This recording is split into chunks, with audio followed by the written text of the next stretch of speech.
She was only 4 years old when she walked into the most luxurious office in the city, her pink slippers tapping on the marble floor. "Please, sir, my mommy is very sick," she whispered to the most powerful man in the country, never imagining those words would change their lives forever. Marcus Wellington tightened the knot of his Hermes tie as he looked over the skyline through the floor-to-ceiling windows on the top floor. At 35, he was the youngest CEO in the history of Wellington Industries, a company that moved billions in real estate investments. His schedule was packed: a meeting with Japanese investors at 9 a.m., a board conference at 11 a.m., and lunch with the mayor at 1 p.m. Everything meticulously planned, as always. The intercom buzzed. "Mr. Wellington, there's a situation at reception," said Amanda, his assistant, with a tightness in her voice Marcus rarely heard. "What kind of situation?" he asked, eyes still on the report spread across the mahogany desk. "It's a child, sir, a little girl. She's asking to speak with you." Marcus frowned. In 15 years of a blazing career, nothing like that had ever happened. A child. How had she even made it this far? Where were her parents? "We don't know, sir. She says she needs to talk to the most important man in the building. Security isn't sure what to do." Marcus exhaled. He did not have time for this. His morning was tight and any interruption could throw off the entire day, but there was something in Amanda's voice that made him hesitate. "Send her up," he said, surprising himself. 5 minutes later, the office door opened and Marcus saw something he never expected to see in that corporate setting. A little girl with blonde curls, wearing a simple blue dress and worn pink shoes.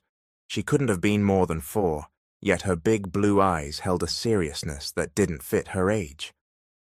She stopped at the threshold, clearly intimidated by the size of the office. Marcus watched as she looked around, taking in the art on the walls, the clean lines of the furniture, the sweeping view of the city. When their eyes met, she squared her small shoulders with a determination that impressed him. "Are you the most important man here?" she asked, her small voice echoing in the quiet room. Marcus stood, not entirely sure how to handle the moment.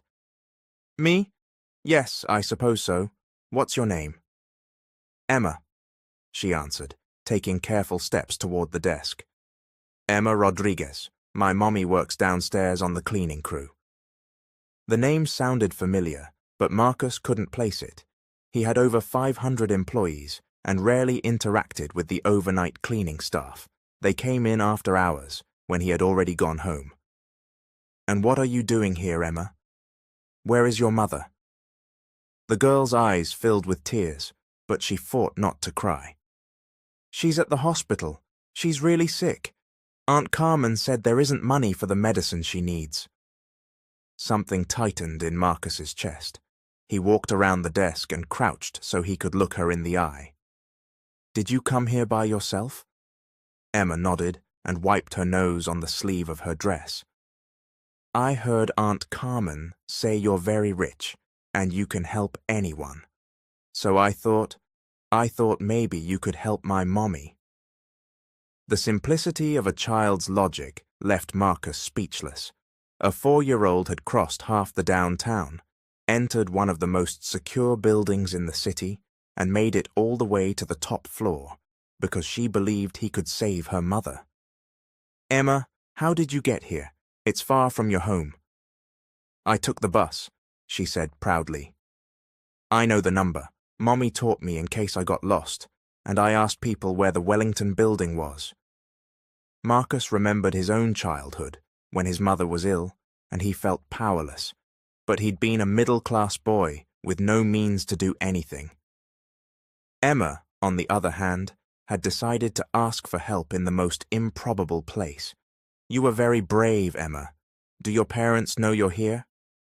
"It's just me and Mommy," she answered softly. "And now Mommy is sleeping at the hospital and won't wake up. The doctor said she needs very expensive medicine." Marcus's heart squeezed. He looked at the little girl, so small and vulnerable, and yet so determined. In her eyes, he saw the same will that had driven him to build his empire, directed now at something much purer, saving the person she loved most. "What's your mother's name, Emma?" "Maria Rodriguez. She cleans the offices here at night. She always says she works for important people and needs to do a good job because important people help the city." Marcus finally made the connection. Maria Rodriguez. He'd seen the name on HR reports, but had never paid attention. To him, the cleaning staff had been numbers on a spreadsheet, part of operating costs. Now, looking at Emma, he realized each of those numbers represented a life, a family, a story. "Emma, are you hungry or thirsty?" She nodded timidly. Marcus called Amanda on the intercom and asked her to bring some things from the executive pantry. As they waited, he watched Emma take in the office with the curious eye of a child. "Do you work here all the time?" she asked, pointing at the paper-covered desk. "Almost all the time," Marcus answered, realizing how pathetic that sounded when said to a 4-year-old. "That must be tiring. Mommy always says working too much is bad for your health." The irony did not escape Marcus. A janitor working nights to support her daughter worried about his health, while he had never once worried about hers. Amanda arrived with sandwiches, fruit, and juice. Emma ate neatly, clearly trying to mind her manners even though she was starving. Marcus watched every gesture, every expression, and felt something shift inside him. "Emma, can you tell me more about your mom? How did she get sick?" The girl swallowed her bite before answering. "She started coughing a lot. First she said it was just a cold, but then it got worse. She couldn't go up the stairs without getting out of breath. Yesterday morning she fell in the bathroom and couldn't get up." A lump formed in Marcus's throat. "Were you alone with her?" "I called Aunt Carmen, who lives next door. She helped Mommy and called the ambulance. At the hospital, the doctor said Mommy has something in her lungs, but the medicine costs a lot of money." "How much money?" Emma paused and looked at him with hope. "Aunt Carmen said it's $15,000. She said it's more than Mommy makes in a whole year. $15,000. Marcus could spend that on a single dinner at a Michelin-starred restaurant. It was less than he paid for a suit. A trivial amount to him, but to a 4-year-old, it meant her mother's life. "Emma, do you know the name of the hospital where your mother is?" "St. Vincent Hospital. It's near our place." Marcus knew of the hospital, one of the strained public hospitals in the area, always overcrowded, always short on resources. He picked up the phone and called his personal assistant. "Robert, I need you at St. Vincent Hospital right now. Look for a patient named Maria Rodriguez. I want a full report on her condition and the treatment she needs. And Robert, tell them all expenses will be covered by Wellington Industries." Emma stopped eating, eyes wide. "You're going to help my mommy?" Marcus looked at the small child who had crossed the whole city on nothing but the hope that a stranger would have compassion. "Yes, Emma, I'm going to help your mother." For the first time since she'd stepped into the office, Emma smiled, and it was the most beautiful smile Marcus had ever seen. Robert returned 3 hours later with a report that unsettled Marcus. Maria Rodriguez had severe pneumonia, complicated by malnutrition and exhaustion. The doctors said she had been working sick for weeks, refusing treatment because she couldn't risk losing her job. "Mr. Wellington," Robert added, clearly uncomfortable, "there's something else you should know. I spoke with the hospital social worker. Ms. Rodriguez is holding down 3 jobs to support her daughter overnights here at Wellington Industries, afternoons at a law firm, and weekends cleaning a private home." Guilt pricked at Marcus as Emma sat at his desk, drawing on paper he'd given her. While the little girl colored, he was learning that her mother was working herself to the bone just to survive. "3 jobs," he murmured. "Yes, sir, and even so, she barely manages the rent and daycare for Emma." The social worker said the little girl is sometimes left alone because her mother can't afford a sitter. Marcus looked at Emma, focused on her drawing. How could a 4-year-old be so mature and so responsible? She'd come here alone, crossing the city to find help for her mother. How many other children were facing similar situations? Robert, I want you to review every member of our cleaning staff. I want to know about their living conditions, their families, their needs, and I want the report by the end of the week. Yes, sir, but may I ask why? Marcus didn't answer immediately. He was watching Emma, who had finished her drawing and was walking toward him with a shy smile. I made you a picture, she said, holding out the paper. Marcus took it and his heart clenched. It was a simple child's drawing, but it showed 3 figures, a small woman, a child, and a tall man in a suit. Above them, Emma had carefully written, "Thank you," in wobbly letters. It's beautiful, Emma. I'll keep it forever. The man in the suit is you, she explained proudly. You saved my mommy. Something broke open inside him. At 35, he had achieved everything he'd dreamed of. Money, power, recognition, but he had never saved anyone. He had never been anyone's hero, and now a 4-year-old saw him as her savior. Emma, would you like to go with me to see your mother? Her eyes lit up. Can I really? Of course, we'll go in my car. Robert's eyes widened. Marcus Wellington never changed plans, never cancelled meetings, never left the office for personal reasons. Yet here he was, grabbing his coat and preparing to take a child to the hospital. In the elevator, Emma held Marcus's hand.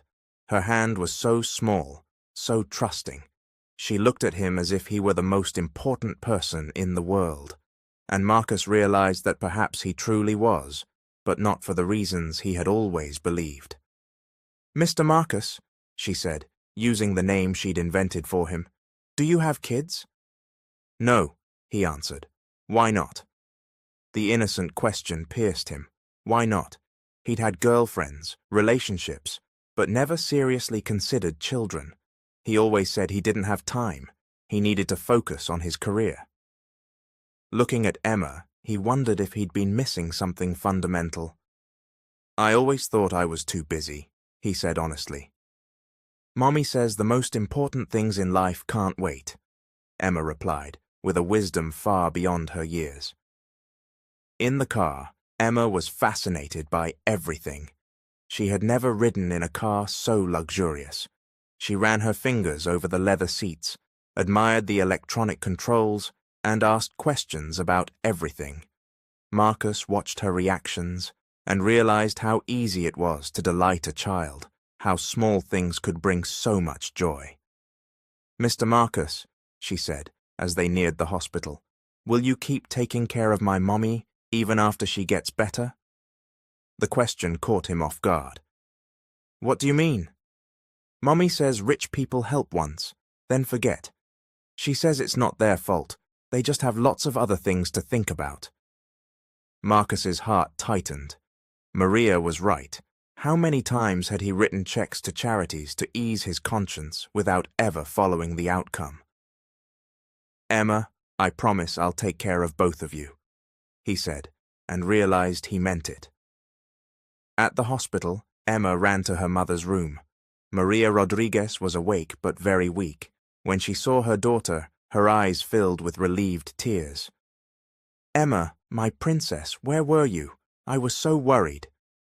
I went to get help, Mommy. I went to the building where you work and found Mr. Marcus. He said he'll pay for your medicine. Maria looked at Marcus, standing in the doorway, and tried to sit up. Mr. Wellington, I don't know how to thank you. But Emma shouldn't have bothered you. She's just a child. She doesn't understand. Ms. Maria, Marcus interrupted, stepping to the bedside. Emma understands perfectly. She did what any daughter would do to save her mother, and she reminded me of something I'd forgotten. What's that, sir? That there are things more important than meetings and reports. Maria began to cry. Mr. Wellington, I work hard. I've always done my job right. I never miss without warning. I just need a chance to pay you back. You don't need to pay anything, Marcus said gently. But I need to ask you something. Why didn't you come to me sooner? Why not tell anyone you were sick? Maria looked away, embarrassed. People like you don't mix with people like me. I'm just a cleaning lady. You have more important things to do. Shame burned through Marcus. He had built an environment where his employees felt insignificant, where a desperate mother would rather work herself into the ground than ask for help. Ms. Maria, from now on, this will change. You'll work one job here at Wellington Industries. I'm raising your salary, so you can focus on one job and take care of Emma. Mr. Wellington, that's too generous. I don't deserve it. You do. And Emma deserves her mother, healthy and present. Emma, listening by the bedside, wrapped her arms around Marcus. Thank you, Mr. Marcus. You're the best hero in the world. He hugged her back, feeling something he had never felt before, the sense that finally he was doing something that truly mattered. When they left the hospital, Emma was radiant. Her mother was improving. The doctors had started treatment, and she was sure everything would be okay. Mr. Marcus, she said on the way back, will you come to dinner at our house when Mommy gets out of the hospital? I'd love to, Marcus answered, and realized he meant it. I'll ask her to make your favorite dish. What is it? Marcus hesitated. For years he had eaten only at expensive restaurants, sophisticated dishes costing more than many people's monthly pay, yet none truly made him happy. You can surprise me, he said. Emma smiled. Mommy makes the best rice and beans in the world, and chocolate cake too. You'll see rice and beans and chocolate cake. Marcus hadn't eaten that in years, but for the first time in a long time, he was eager for a meal. In the days that followed, Marcus found it impossible to return to business as usual. Emma had planted a seed of change in his life. He couldn't stop thinking about the reality she had revealed. Each time he passed the janitorial corridor, he noticed faces, stories, needs. Robert delivered the report on the cleaning staff, and the numbers were staggering. Over 60% worked multiple jobs. Most earned barely above minimum wage per hour. Many had young children left alone at home or in precarious daycares. Mr. Wellington, Robert said, handing over a folder with photographs. This is the report you asked for, but I should warn you, some stories are hard to read. Marcus opened the folder and saw photos of cramped apartments, children playing on cracked sidewalks, entire families living in a single room. Each photo had a name, a story, a life he had never considered. Joseph Silver, 45, employed here for 8 years, 3 children and a sick wife.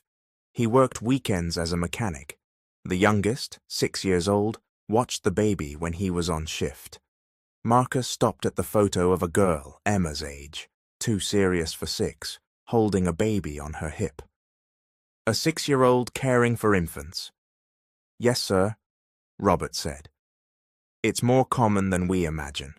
Anna Santos, 38, single mother of 2, cleans here overnight, works at a hospital during the day, and sells candy on the subway on weekends.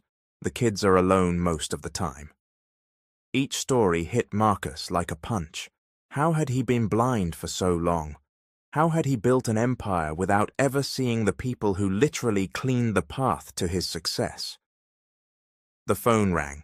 The hospital reported that Maria Rodriguez was doing well and would be discharged the next day. Marcus felt joy disproportionate to the news. He had helped save a life, changed a family's future. It felt better than any deal he had ever closed. Robert, schedule a meeting with the entire cleaning staff. I want to meet every one of them in person. Sir, they work overnight. Then schedule it overnight. I'll be here. Robert looked at him as if he'd lost his mind. Marcus Wellington never stayed past 8. He had never spoken with janitorial employees, never shown interest in the lives of the people he considered operations.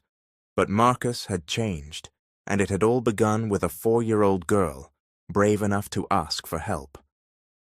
The next night, Marcus was at the office at 11, waiting for the cleaning crew. He'd asked Amanda to set out coffee and sandwiches and make the conference room welcoming.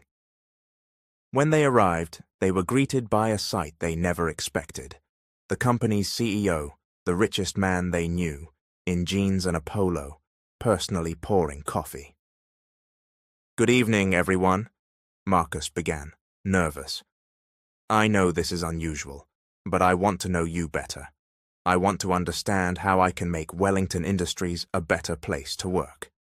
The employees exchanged wary glances. Aunt Carmen, the neighbor who had helped Emma, spoke first. "Mr. Wellington, you don't need to worry about us. We do our jobs right." "I know you do," Marcus replied. "But this isn't about the work. It's about you as people, your families, your dreams, your needs." Joseph Silver cleared his throat. "With all due respect, sir, people like us don't usually have dreams. We survive." The sentence hit Marcus like a slap. "What if I told you that could change?" "How?" asked Ana Santos, the single mother working 3 jobs. Marcus took a breath. "First, I'm raising everyone's wages not a little, significantly enough that you won't need 2nd or 3rd jobs." A murmur of disbelief rippled through the room. "Second, we're opening an on-site daycare free for every employee's children." Aunt Carmen's voice trembled. "That's too generous, sir. Why?" Marcus thought of Emma, her courage, her unshakable belief that he could help. "Because a 4-year-old taught me that success means nothing if it isn't shared." Anna began to cry. "My kids, they could have a real childhood." "Every child deserves a real childhood," Marcus said. The meeting stretched until nearly 3 in the morning. Marcus heard story after story that broke his heart. He met people who had worked for him for years, but whom he had never seen as human beings. Each story made him more determined to change not only their lives, but the way his company functioned. The next day, he went to pick up Emma from a neighbor's apartment where she'd stayed while Maria recovered. It was a small place in an old building, a world away from his life of luxury. "Mr. Marcus," Emma cried, running to hug him, "Mommy is coming home today." "I know. I came to take you so we can go together." In the car, Emma chattered about everything: how she helped Aunt Carmen cook, how she drew more pictures for him, how excited she was for Mommy to return. "Mr. Marcus," she said suddenly, "you're different." "Different how?" "You're happier. Your eyes are shiny." He checked the rearview mirror and saw his own face. She was right. For the first time in years, he felt alive with purpose. "It's because I met you," he said honestly. "Mommy says people come into our lives for a reason. Maybe I came into yours to teach you to be happy." Emma's wisdom kept surprising him. "What else does your mommy say?" "She says God puts angels in our path when we need them most. Maybe you're our family's angel." Tears stung his eyes. He, the pragmatic executive, was being called an angel by a 4-year-old. At the hospital, Maria was dressed and ready to go. When she saw Marcus, she stood immediately. "Mr. Wellington, how can I thank you? But I need to get back to work. I have bills to pay." "Please don't worry about that. Your new salary at Wellington will cover what you need, but only come back when you're fully recovered, and only to the one job." Maria began to cry again. "I don't understand why you're doing this for us." Marcus looked at Emma, holding her mother's hand with a radiant smile. "Because your daughter taught me there are things far more important than money." On the way home, Emma fell asleep in the back seat. Marcus watched her in the mirror, the child who had completely changed his life. 3 days earlier, She had walked into his office a stranger. Now he couldn't imagine his life without her. "Mr. Wellington," Maria said softly, "Emma has talked so much about you. She says you're the kindest man in the world." "She's the one who taught me to be kind," Marcus replied. "May I ask something personal?" "Of course." "Do you have family?" He hesitated. "I have parents, but our lives are very separate. I never married, never had children." "Why?" "I always thought I didn't have time, that I had to focus on my career." "And now?" Marcus glanced again at the sleeping child. "Now I realize I may have missed what really matters."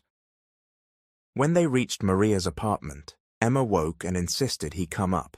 It was simple but clean and cozy, full of love. Marcus realized something his mansion had never held. "Mr. Marcus," Emma said, tugging his hand, "want to see my room?" It was tiny, a twin bed, a small dresser, drawings taped to the wall, but Emma showed it off as if it were the most special place in the world. "I have a doll," she said, lifting a simple cloth doll. "Her name is Sophia. Want to meet her?"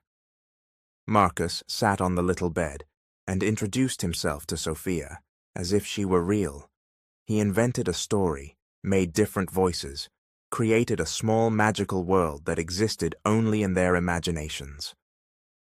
Watching Emma play, he realized he had spent his life chasing things that didn't make him happy: money, status, recognition. In that small room, with a 4-year-old and a rag doll, he felt more complete than he ever had. "Mr. Marcus," Emma asked, stopping her game, "can you be my heart dad?" The question startled him. "What's a heart dad?" "It's when someone cares for us like family, even if we're not related. Mommy says real family is the people who love us." Marcus looked toward the doorway where Maria stood, eyes wet. "If your mom agrees, I would love to be your heart dad." Emma ran to her mother. "Mommy, please." Maria hugged her daughter and looked at Marcus. "Are you sure, Mr. Wellington? Emma will get very attached." "I won't give up," he said with conviction. For the first time in his life, Marcus made a promise he knew he would keep, not out of duty, but out of love. 3 months later, Marcus's life had changed in ways he never imagined. The man who once considered 16-hour days normal now left the office at 5:30 p.m. sharp to pick up Emma from the on-site daycare he had created. The man who dined alone in expensive restaurants now looked forward to weekend pancake breakfasts with a little girl who called him Daddy Marcus. The transformation hadn't happened overnight. At first, he felt lost, unsure how to interact with a child. He'd hired a nanny to help, but Emma always preferred to be with him. Slowly, he learned the language of childhood. He discovered that being a dad had less to do with manuals or theories, and everything to do with showing up, listening, and loving unconditionally. "Daddy Marcus, can you pick me up early today?" Emma asked over breakfast on a rainy Tuesday. She sat at the kitchen table of the bright new apartment Marcus had bought for her and Maria, a place with a bedroom just for Emma and a little yard where she could play. "Why, Princess? Did something happen at daycare?" Emma stirred her cereal with her spoon, a sign Marcus had learned meant she was worried. "Ms. Fernanda said there's going to be a presentation for moms and dads. All the kids are going to call their parents."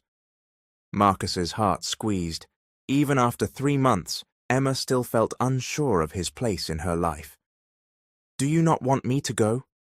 "I want you to," she said quickly.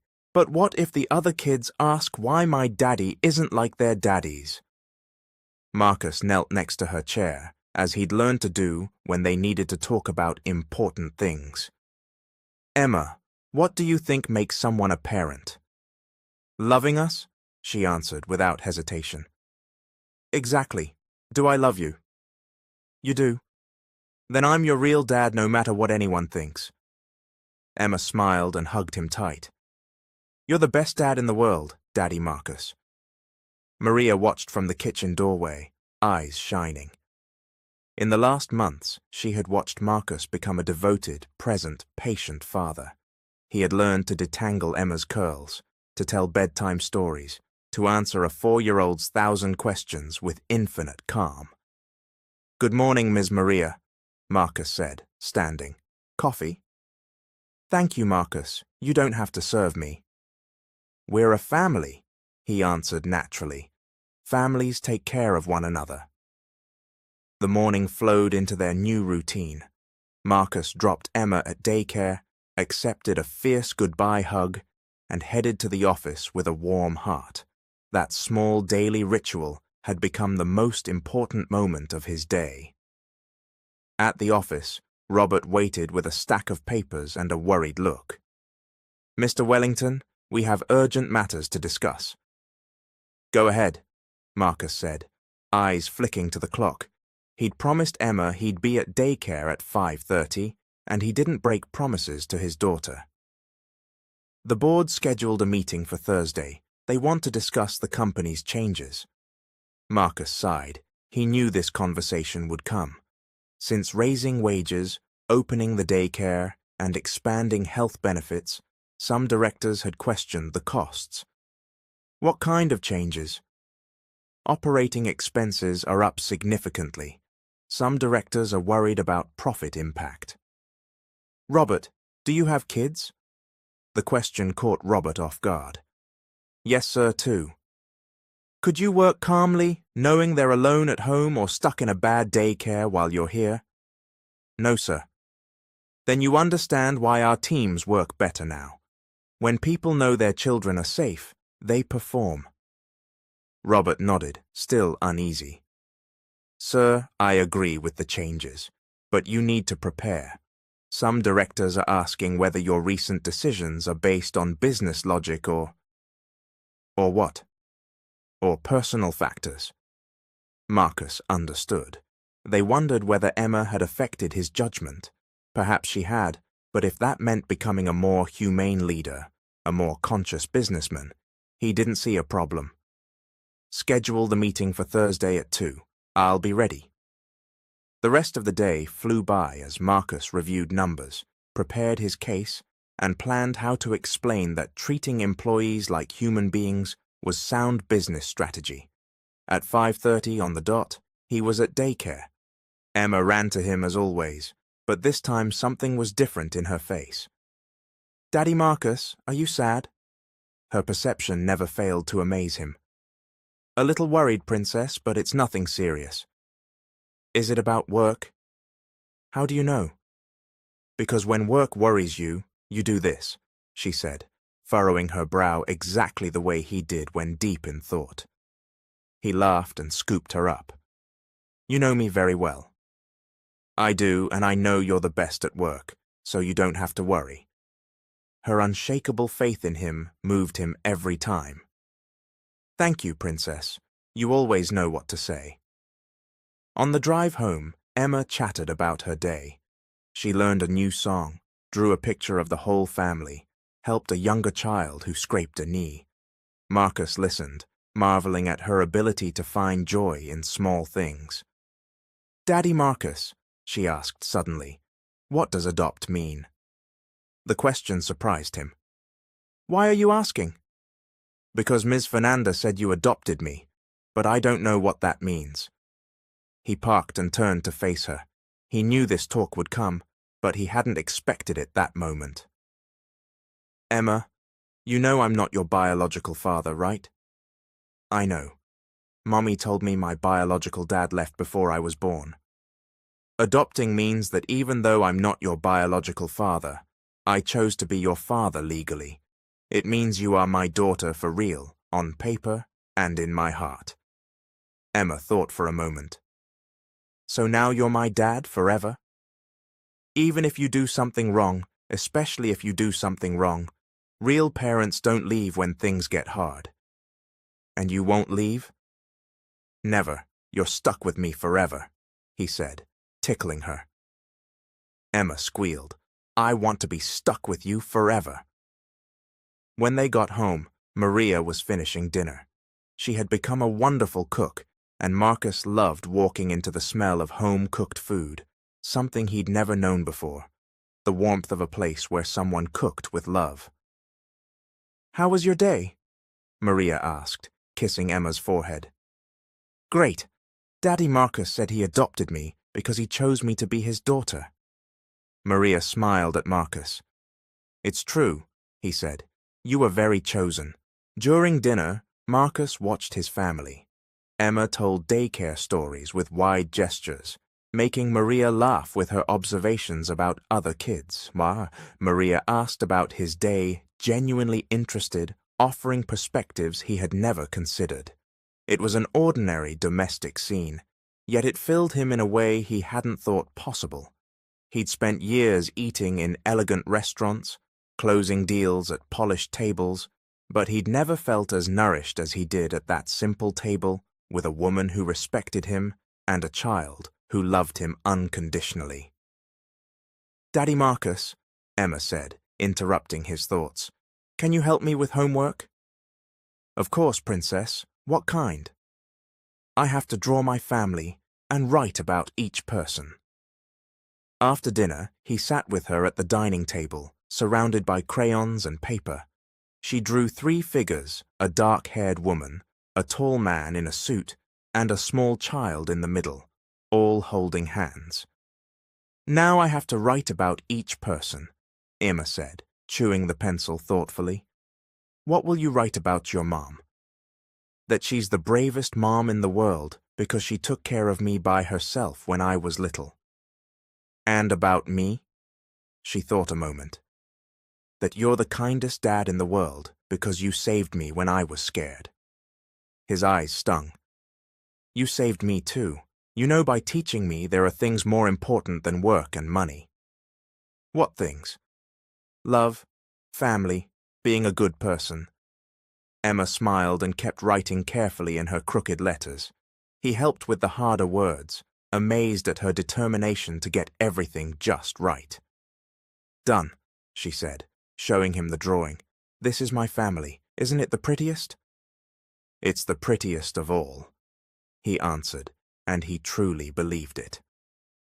Later, after Emma fell asleep, Marcus and Maria sat in the living room for their nightly ritual, talking about the day.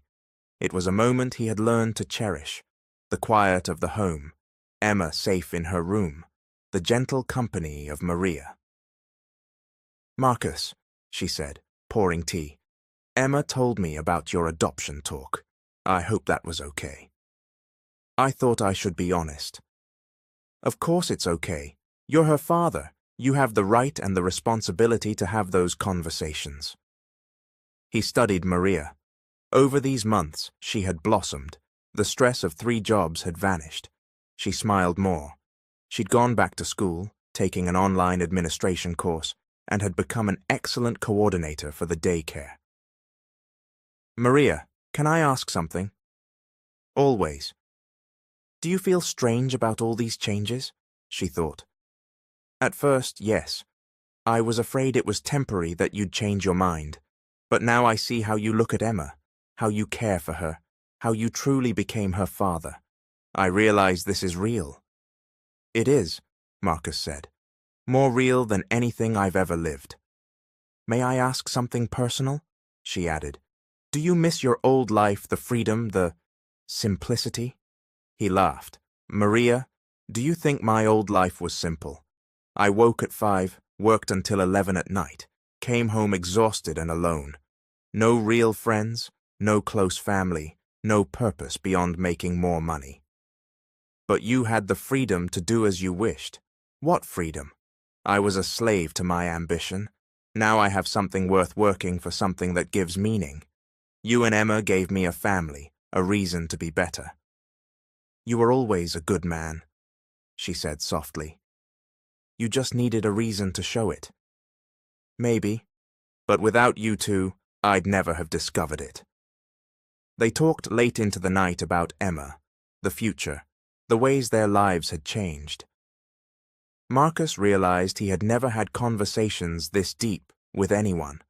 Maria had a grounded wisdom, a way of seeing the world that challenged and inspired him. "Thank you," she said, as they got up to say goodnight. "For what?" "For loving Emma the way she deserves, for becoming the father she always needed." "Thank you," he replied, "for trusting me with what you love most." "I trust you completely," Maria said. "Emma couldn't have a better dad." On his way to bed, Marcus paused at Emma's door. She slept soundly, hugging her favorite doll. The family drawing lay carefully folded on the nightstand. He stepped in and kissed her forehead. "Good night, my princess," he whispered. "Thank you for making me the happiest man in the world." Emma murmured in her sleep and smiled. Marcus left the room with his heart overflowing. Tomorrow he would face the board, defend his decisions, fight for what he believed. But right now, he was simply a father, watching his daughter sleep, and there was no greater happiness. On Thursday, Marcus entered the boardroom ready for battle. 8 directors sat around the polished table, serious expressions, financial reports open. "Marcus," said Charles Morrison, the chair, "thanks for coming. We need to discuss concerns about the company's direction." "I'm here to clarify anything you need," Marcus replied calmly. "As you can see in the reports," Morrison continued, "operating costs have risen significantly in recent months. Specifically, HR spend is up 40%. "That's correct," Marcus said, "and our revenue is up 25% in the same period." "Yes, but net profit has dipped temporarily. We are investing in our most important asset, our people." Margaret Foster, one of the more conservative directors, leaned forward. "Marcus, we understand you want to be a good boss, but our responsibility is to shareholders, not employees." "With respect, Margaret, our responsibility is to the company's long-term success. Satisfied employees are essential to that success." "Daycare, premium health plans. These are costs that don't justify themselves financially." Marcus thought of Emma, of Maria, of the employees whose lives had changed. "Let me tell you a story," he said. He told them about Emma, the 4-year-old who had opened his eyes. He told them about Maria, her 3 jobs, her exhaustion. He told them how he had finally seen that his employees were people, not cells in a spreadsheet. "Since we implemented these changes," Marcus concluded, "productivity is up, turnover is down dramatically, and our market reputation has improved significantly. Profit will recover. We're building a foundation for sustainable growth." Morrison studied him. "Are you sure these decisions are based on business logic?" "I'm sure they're the right decisions," Marcus answered firmly. The meeting dragged on for 2 hours as he defended every change, every investment, every choice. In the end, the board gave him 6 months to prove the approach was financially viable. When Marcus left the room, it was nearly 6. He had missed pickups, something that had never happened. He called quickly.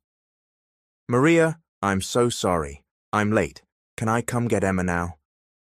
"It's okay, Marcus. She's here with me at the daycare playing, but she was worried and asked where you were."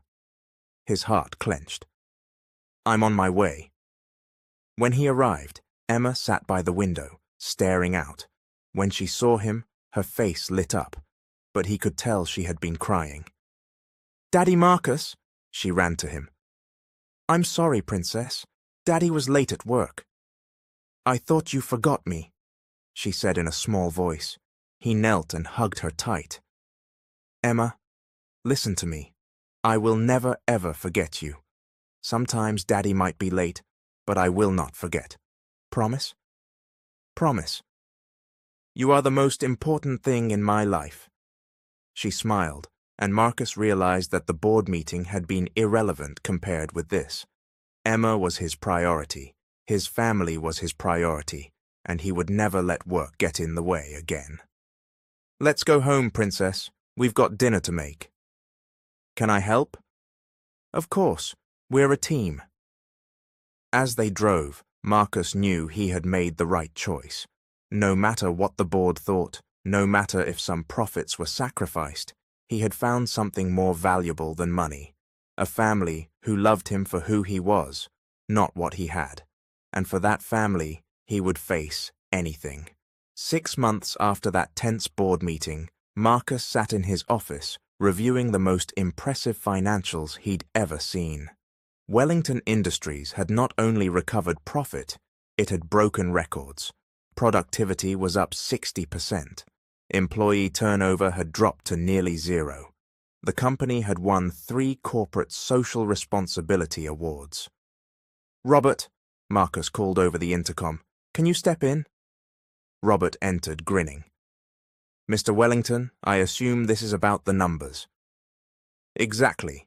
These are the best results in company history." "Yes, sir. And one more thing, Forbes wants to feature Wellington's transformation. They're calling it the miracle of corporate humanization." Marcus smiled, eyes already on the clock. 5:15. In 15 minutes, he would be at daycare to pick up Emma, as he did every day. That ritual had become sacred. "Can you schedule the interview for after 6:30? "Of course, sir. May I ask what's the 5:30 commitment?" "Picking up my daughter." Robert smiled. After 6 months, the whole company was used to Marcus's new routine. He arrived earlier, worked more efficiently, and left on time to be with Emma, paradoxically more productive than ever. "Mr. Wellington," Robert said, "can I say something personal?" "Go ahead." "When you first arrived with Emma that day, many of us thought it was a phase that you'd lose interest when you realized how much work a child is." Marcus lifted an eyebrow. "And now?" "Now we see Emma didn't just change your life. She changed the company, the way we treat employees, how we see our work, what success means. Emma has that gift," Marcus said, pride swelling. "She sees the world in a way that makes all of us want to be better." Marcus reached daycare at 5:30, exactly, as always. But today was different. Emma didn't run to him. She sat in a corner, hugging her doll, looking unusually sad. "Emma," he said softly, "what happened, princess?" She looked up with red, tear-rimmed eyes. "Daddy Marcus, Ms. Fernanda said I have to change daycare." His heart stopped. "Why?" "Because I'm turning 5 and this daycare is only for little kids. She said now I have to go to real school." Relief mixed with melancholy. Emma was growing. His little 4-year-old was becoming 5, and that meant change. "Emma, going to school is a good thing. You'll learn new things and make new friends." "But I don't want to leave here," she sobbed. "I like Ms. Fernanda. I like my friends. I like being close to your work." He knelt and hugged her. "Princess, no matter where you study, I'll always be there for you. Okay? Even if the school is far? Even if it's far, even when you grow up, I'll still be your dad." She calmed a little. "Will you help me choose my school?" "Of course. We'll pick the best one in the world for you." In the days that followed, Marcus researched the city's best schools. He toured dozens, spoke with principals, observed teaching styles. Emma had different criteria. After one particularly prestigious visit, she shook her head. "I didn't like that one." "Why not?" "The kids didn't look happy, and the principal didn't smile even once." She was right. The school was technically excellent, but lacked something intangible joy, warmth, the kind of environment where a sensitive child like Emma could thrive. "Then we'll find a school where the children are happy," he said. The one they chose wasn't the most expensive or the most famous. It was small, with a lovely garden, smiling teachers, and children who ran free and laughed. Emma fell in love instantly. "This is the perfect school," she declared after the visit. "Can I study here?" "Of course, princess. If you like it, this is where you'll go." On the first day of school, Marcus was more nervous than Emma. He took the morning off to walk her to class, something he never would have done months earlier. "Daddy Marcus," she asked in the car, "do you think I'll make friends?" "I'm sure of it. You're a very special girl. Any child would be lucky to be your friend." "And if I miss you?" "If you miss me, ask your teacher to call. I'll come get you right away." Emma smiled. "Thank you for being the best dad in the world." His eyes burned. "Thank you for letting me be your dad." Emma adapted quickly. She made friends, impressed her teachers with her maturity and sensitivity, and especially stood out in art. Every day she came home with drawings, stories, and animated accounts of her day. "Daddy Marcus," she said one afternoon, "my teacher says I draw really well. She wants me in the exhibit." "That's wonderful. Of course you can. Can I make a special drawing for it?" "Of course. What kind?" She thought. "I want to draw our family, but not just us three. Our big family." "A big family?" "Yes. You, me, Mommy, Aunt Carmen, Mr. Robert, Ms. Fernanda, all the friends from daycare, the employees you helped. We're all one big family." Marcus was moved by her perspective. For Emma, family wasn't just blood or legal papers, it was all the people who cared for each other. "That's a beautiful idea. I can't wait to see it." The school exhibit was set for a Friday evening. Marcus cancelled an important meeting to be there. When he arrived, Emma was radiant in a new dress Maria had bought for the occasion. "Daddy Marcus, come see." Emma's drawing filled a wall. It was a child's artwork, but loaded with meaning. At the center were Emma, Marcus, and Maria, hand in hand. Around them, dozens of figures, company employees, daycare children, teachers, neighbors, everyone smiling, connected by lines Emma said represented love. "Emma," Marcus said, voice thick, "this is the most beautiful drawing I've ever seen. Do you really like it?" "I love it. You're right, we do have a very big family." Other parents gathered, impressed by her sensitivity. "Is she your daughter?" one mother asked. "Yes," Marcus said with pride. "Emma is my daughter. She's very talented and very mature for her age." "She's special," he agreed. "She teaches me something new every day." Emma's teacher approached. "Mr. Wellington, may I speak with you?" "Of course." "Emma told me how you became a family. It's a beautiful story." "It's the best story of my life," he said.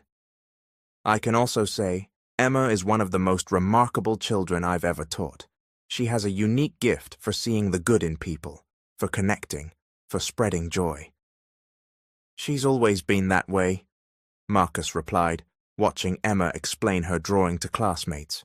"Since the first day I met her." "How does it feel to be her father?" the teacher asked. "It must be a huge responsibility," Marcus considered. "It's the most important responsibility of my life, and the purest joy. She didn't just make me a father, she made me a better man." "It shows," the teacher said. "She speaks of you with so much love and pride." "I'm the one who's proud of her," he answered. "She's brave, kind, and smart, everything I aspire to be." After the exhibit, they celebrated with dinner out. Emma was glowing, talking non-stop about the evening, the compliments, her happiness. "Daddy Marcus," she asked mid-meal, "do you remember when I was little and went to your office?" He smiled. "How could I forget? It was the most important day of my life." "Why?" "Because it's the day I met you, the day I learned there was something more important than work." "I remember too," Emma said. "I was very scared, but you were kind to me." "You weren't scared," he corrected gently. "You were the bravest person I'd ever met. I just wanted to save Mommy." "And you did. You saved Mommy and you saved me too," she thought. "Do you think other kids need help like I did?" The question cut straight to his heart. "Yes, Princess, many do." Then can we help them? Can you use your company to help more families like you helped ours? Marcus looked at Maria, who was smiling through tears. Emma's sensitivity surprised everyone, every time. You know what? That's a very good idea. How about we create a foundation to help other children? Emma's eyes lit up. Can it be the Emma Foundation? The Emma Foundation it is, Marcus said. We'll help kids going through what you went through. And families like ours, Emma added, looking at Maria. In the months that followed, Marcus worked tirelessly to launch the Emma Foundation, an ambitious project offering support for vulnerable families, free early childhood care, education programs, and medical assistance. Emma took part in every step, offering insights only a child could. Daddy Marcus, she said during one planning meeting, there has to be a place for kids to play. Of course, Princess, we'll have play areas. And there have to be kind people working there, people who really like kids. We'll hire people who love working with children. And, Daddy Marcus? Yes? Can there be a piano so kids can learn music? Marcus smiled. Yes, music matters. They chose the foundation's opening to fall on the first anniversary of the day Emma had walked into Marcus's office, a symbolic date marking a transformation that changed not only their lives, but hundreds of others. On the day of the inauguration, Marcus was nervous. There were journalists, community leaders, business owners, and scores of families who would benefit. But the person he most wanted to impress was Emma. Daddy Marcus, she said, straightening his tie, you look handsome. Thank you, Princess. You look beautiful. I'm nervous, she admitted. Why? There are a lot of people. What if I say something wrong? He knelt. You don't have to say anything if you don't want to, but if you do, just speak from your heart like you always do. I'll be right beside you. The ceremony was moving. Marcus spoke about transforming the company, about the importance of caring for employees, about how a small child had changed his idea of success. But the most touching moment came when Emma stepped up to the microphone. Hi, she said, her small voice filling the hall. My name is Emma, and this foundation has my name. The audience smiled at her ease. One day my mommy got sick and I was really scared. So I went to Daddy Marcus's office and asked him to help. He helped, and now we're a family. She paused, looking at Marcus, who stood beside her with tears in his eyes. This foundation is for other kids who are scared like I was, so they know there's always someone who can help, so they know they're not alone. The hall fell silent. Many adults cried openly. And I want to say to all the kids here, you are special, you are loved, and never be afraid to ask for help when you need it. The ovation was spontaneous and full of feeling. Emma spoke for only a few minutes, but her words reached people in a way no polished speech could. Later, after the guests left, Marcus, Emma, and Maria sat in the foundation's garden. Emma played with other children, her laughter ringing across the lawn. Marcus, Maria said, do you realize what you've done? I didn't do this alone, he answered. Emma started it. She planted the seed, but you made it grow. Marcus watched Emma, radiant with joy. Maria, can I ask something? Always. Are you happy with all these changes? Maria smiled. 2 years ago, I worked 3 jobs. I could barely pay rent and Emma was alone most of the time. Today I have a job I love, a beautiful home, and my daughter has a father who adores her. How could I not be happy? Even with the attention, the publicity? At the end of the day, we're just a family that loves one another, and that's what matters. Emma ran over, breathless from play. Daddy Marcus, Mommy, come play with us. We're coming, Princess, Marcus said, standing. Emma squeezed his hand. Thank you. For what? For listening to me that day, for helping me, for becoming my dad. He knelt and hugged her tightly. Thank you for being brave enough to find me. Thank you for teaching me what true love is. Thank you for giving me the family I always wanted and never knew I needed. We're a family, forever, forever and ever, Emma laughed, racing back to the kids. Marcus watched, his heart overflowing. 2 years ago, he had been rich but empty. Today he was a father, a husband at heart, a man who had found his true purpose. Maria stepped closer. What are you thinking? I'm thinking Emma was right, he said. Sometimes asking for help is the bravest thing we can do. And sometimes helping is the most rewarding thing we can do. Marcus nodded.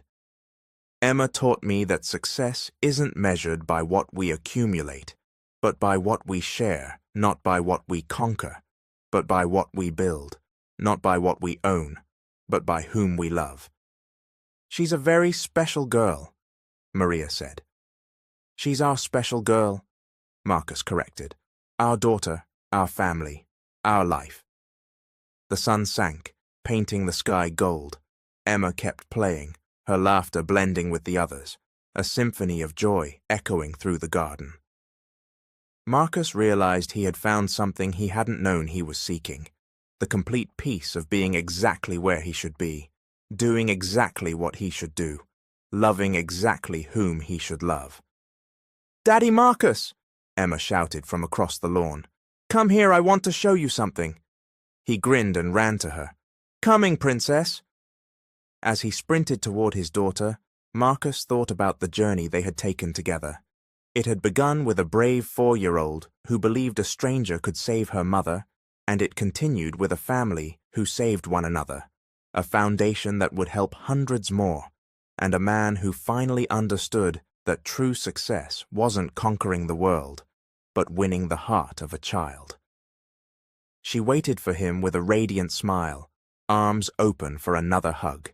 He scooped her up and spun her, both of them laughing, while Maria watched with tears of joy. And there, in that perfect moment, Marcus knew he had found everything he had ever searched for. A family who loved him for who he was, a purpose beyond profits and trophies, and a love that would last forever. Little Emma had entered his life like a whirlwind of hope, transforming not only his destiny, but the destinies of hundreds of others. And he knew that no matter what the future held, they would face it together, as a true family, because some stories don't end. They simply begin. The end. This is Mr. Hope. Thank you for watching. Kindly comment and like.